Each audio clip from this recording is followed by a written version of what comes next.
Hello, हा देऊ का दादाला? हॅलो आबा, नमस्ते. दादा बोल.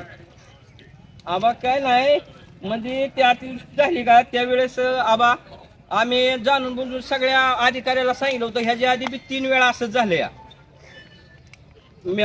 ह्या बांधाला मिळतंय अनुदान, बाकीच्याला मिळत नाही. तर आम्ही सांगून सुद्धा त्यांनी आले, अधिकारी सगळे आले, त्यांनी पंचनामा घेतलं, कागद घेतलं, पण कुणालाही पैसे नाहीत. काका आबा ज्यांना पैसे दिलेत तलाट्यांसंग त्यांचे कृषी अधिकारी, हॅलो,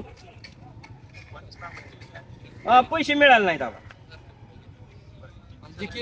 असे बरेच लोक आहेत, उजनीमध्ये आहेत, शिराळमध्ये आहेत, टाक. हा हा हा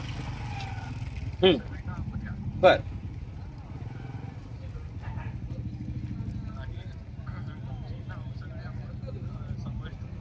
हा हा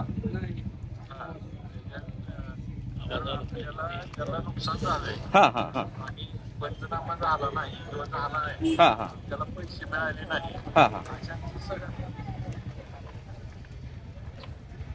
हॅलो, त्यात अधिवेशनाला असल्यामुळं हा हा हा मी इकडं अधिवेशनाला आहे. बर बर.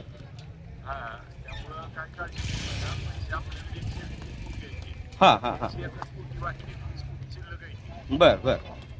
त्यामुळे वाटायला आपल्याला काही अडचण नाही. पैसे हम्म. फक्त याची अडचण आहे अशी तुम्हाला वाटते हा हा की हा बाबा की 100 लोक राहिले, 200 500 हा हा त्या लोकांनी हा हा त्या सगळ्यांचं आपण करून घेऊ, काय काळजी करू नका.